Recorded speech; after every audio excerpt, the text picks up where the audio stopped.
लड़कीबाज पड़ोसी। ये हैं मिस्टर मनसुख। उम्र 60 साल। वैसे तो इनकी उम्र है राम नाम जपने की, पर मनसुख दिन रात अलग अलग लड़कियों का नाम जपते रहते हैं। अरे लड़की, सुन तो, तेरा नंबर क्या है? अंकल, अभी तो आपका नंबर है। अर्थी बुक कर लो अपने लिए। अरे अभी तो मैं जवान हूँ लड़की, सफेद बालों पे मत जा।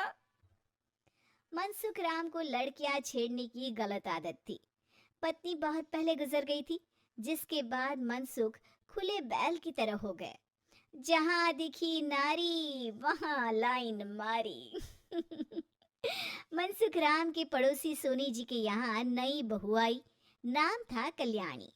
अरे वाह बेटा कल्याणी, तेरे आते ही घर में खुशी खुशी हो गई है बेटा। अरे माँ जी, जलेबी खाओ, बात मत करो, बोलने से खुशी को नजर ना लग जाए।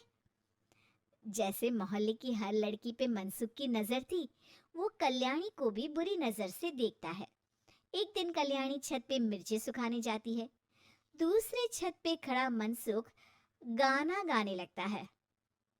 उफ उफ मिर्ची, हाय हाय मिर्ची, देखे तो तुझे लग जाए मिर्ची।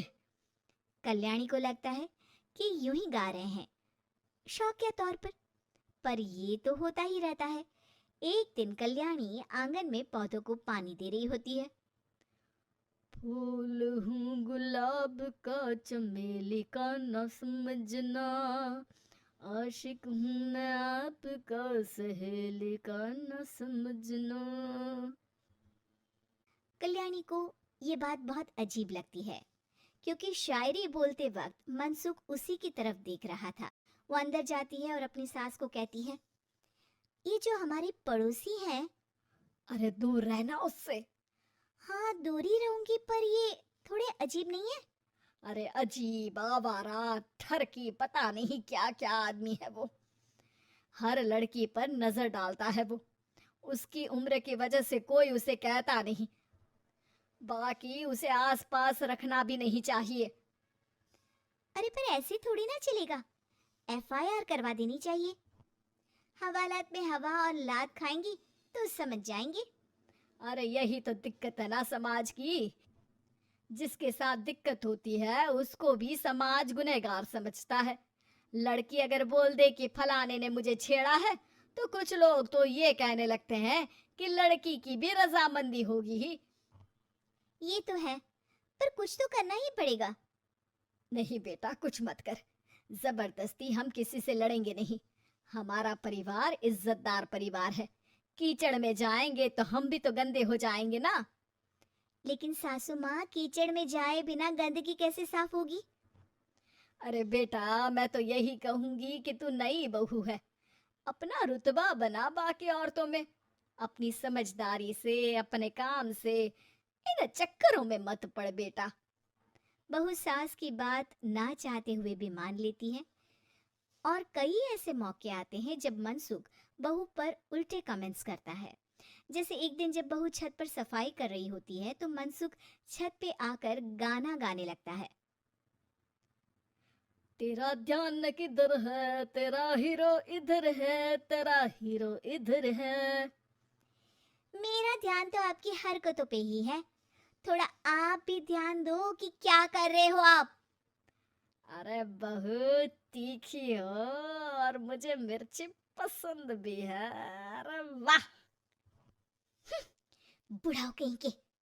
बहू वापस अपने कमरे में नीचे चली जाती है। वो किसी को बताती नहीं है कि आज मनसुख ने उसे क्या कहा, ताकि घर में टेंशन ना हो।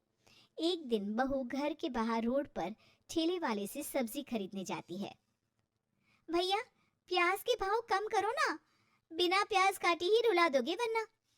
तभी बहू की नजर मनसुख पर पड़ती है, जो वहां से गुजर रही एक लड़की को देखकर कहता है, शीशी भरी गुलाब की, पत्थर पे फोड़ दूं, तेरे लिए तो जाने मन जीना भी छोड़ दूं। लड़की सहम जाती है। उसकी उम्र शायद 18-19 साल की रही होगी। बहू ने जब ये देखा कि मनसुख ने इतनी छोटी उम्र की लड़की को तंग किया है, तो वो घर में जाके अपने पति से कहती है, तुम्हारा पड़ोसी मनसुख, अरे बहुत नीच आदमी है। अरे कुछ करते क्यों नहीं उसका? अरे मैं क्या करूं? पड़ोस में गंदगी है, हटानी तो पड़ेगी ना। मेरा साथ दोगे? दूंगा, लेकिन करना क्या है? हम फंसेंगे तो नहीं ना? डरो मत, अच्छे काम करने से डरना नहीं चाहिए। उस दिन कल्याणी अच्छे से तैयार होती है और मनसुख के घर जाती है।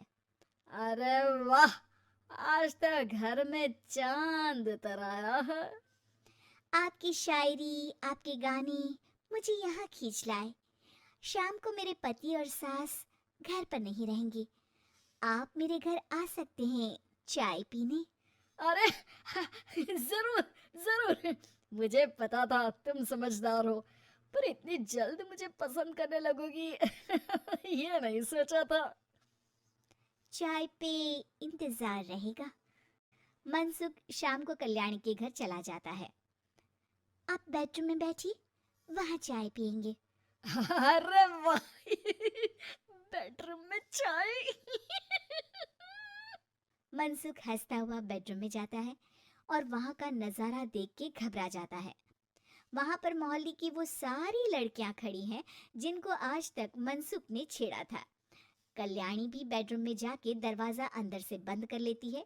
अब बेडरूम से सिर्फ डम डम डिशम डिशम की आवाज आती है और बीच बीच में मनसुख की चीखें भी सुनाई देती हैं।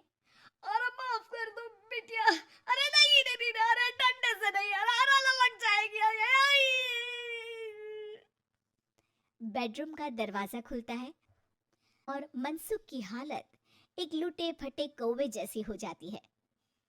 किए की सजा तो मिलनी ही थी आपको, लेकिन आपकी और आपसे ज्यादा हमारी इज्जत का भी ख्याल रखना था। इसलिए इस बार शांति से धर धर के धरना किया हमने आपकी।